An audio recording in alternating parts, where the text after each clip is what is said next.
Thanks for listening to our podcast. I met a traveler from an antique land who said, "Two vast and trunkless legs of stone stand in the desert. Near them, on the sand, half sunk, a shattered visage lies, whose frown and wrinkled lip and sneer of cold command tell that its sculptor, well, those passions red, which yet survive, stamped on these lifeless things, the hand that mocked them, the heart that fed. And on the pedestal, these words appear.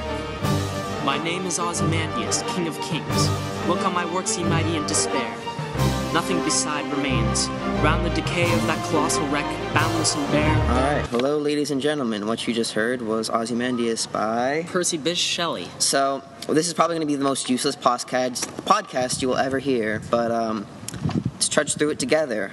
So we're going to start off with the speaker of this poem, Shelley himself, speaking to a random stranger, traveler, who he happened from an antique land, and fucking titballs. Anyway, so the traveler recites to Shelley a recollection of when he saw the statue of Ozymandias, or at least the ruins of it, and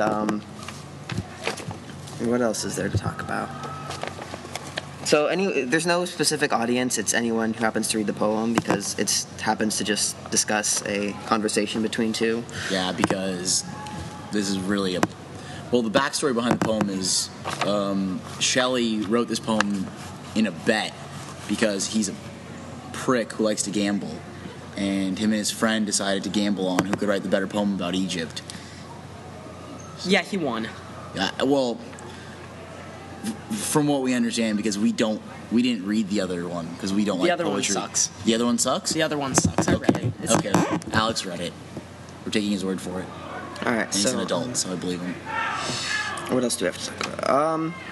So the entire situation is just the speaker recalling his travels and when he encountered the statue of Ozymandias, or at least the ruins of it, which had the description as seen in the poem. My name is Ozymandias, King of Kings. Look on my works, ye mighty in despair. Which is pretty ironic because despair takes on two meanings. One, of Ozymandias' desire to inspire despair in all who looked upon him and his statue because of the great empire he had, but also because of the desperate look of the ruins. Yeah, double entendre all up in this. Mm-hmm. And so it takes place in Egypt, obviously, where Ozymandias existed. Now, his original name was...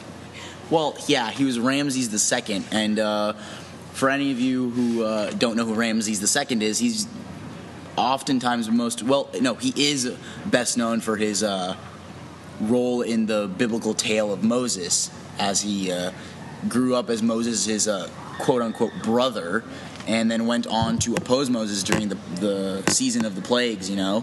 But yeah, Ramses II is a pretty well-known pharaoh in lore. Oh, and Alex, you had something to say about the double entendre about despair? So, all that's left of the statue is his 2 feet. And being dated, he has very poor shoes. And he's like, man, these pair of shoes suck. That's awful. Yeah. Thanks. Kale will get it, though. Yeah, so anyway, I think that it does bring up a certain reasonable point, which is how the entire place is just entirely eroded.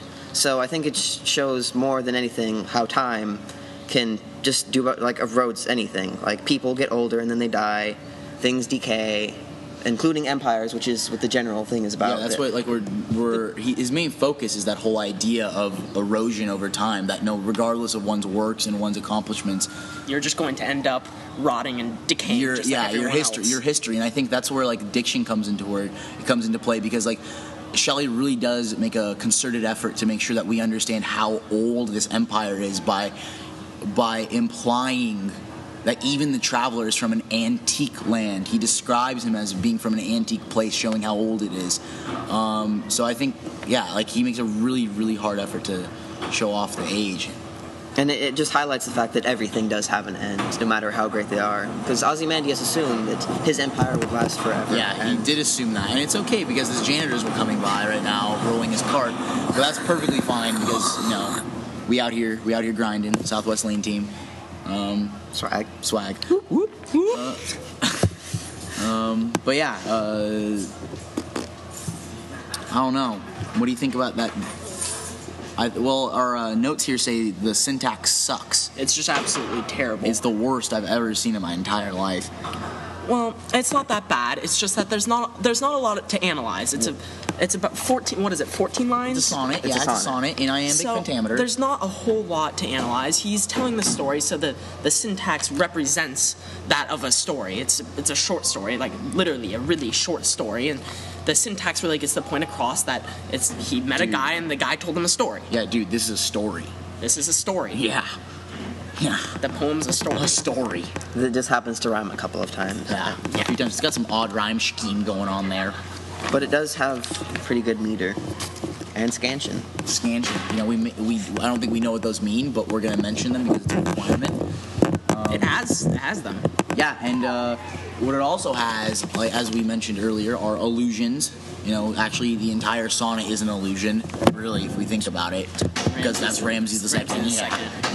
That's my boy right there. And every part of the statue symbolized some part of him, like the sneer of cold command, the wrinkled lip, and the frown just shows how angry and controlling and demanding he was. That kind of goes along with if you read the Bible, it talks about how God hardened the heart of Ramses II, and that really does go along with what we understand. So, as Mr. Peterson says, you should know the Bible. I don't know if he's actually said that, but I'm just going to say he said that. Yeah, I got bars. And that highlights both the historical and the feelings aspects of normal romantic poetry and literature in general. Yeah, and it's just, there is a sort of humor to this, too, because of how ironic the poem is, because of how completely destroyed everything is. We read the inscription, Shelley reads the inscription, or the traveler reads the inscription or whatnot, and we get this idea of such a powerful empire. And when we do think about it, the Egyptian empire during its time was the most powerful and fruitful and most, abundant empire of its age. So the Nile River really provides. Yeah, a lot, But now, because of time, there's nothing left of it besides ruins scattered about. And the Bible, which is argued about how accurate it even is. Yeah, and Egypt is a third world country now too. Yeah. So it's just really, really, I don't know what it is. Honestly, I'm just trying to feel stuff. Which is actually relevant today because the fact that the Egyptian government was overthrown back in, was it just last year? It was just last year. Yeah, I think Shelley predicted that. Yeah, Shelley is a prophet. Mubarak is Ramses II Part 2. So he's Ramses II Jr. Or the second. Ramses the second. Yeah, Ramses II. There we go. That's exactly what it is. All right. The tone of this poem apparently also does suck.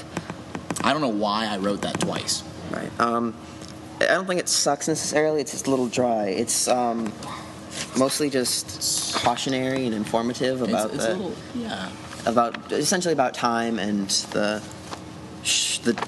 time limit on power and supposed greatness. The way he sets it up, obviously, it's clearly a way for him to set up a way of of irony. So I think, the tone is somewhat that of irony and perspective. He's trying to get us to see in a different manner, to understand time and history and today in a different manner. He's trying to get us to. But it also kind of feels like the traveler doesn't care a whole lot. He's kind of just telling him a story, which is, even though Ramses II was all of this great, the traveler doesn't pay too much attention. He's just, hey, here's a guy I saw. Here's a little thing I saw in the desert. Mm-hmm. It's kind of cool. But what he really saw was a great empire, the remnants of a great empire. Yeah, and with that, we end this podcast. We conclude it. it. Thanks for listening. Wait. Okay. Let's do that right. It's honestly, this podcast has been just awful, and I apologize for anything that has been said on here.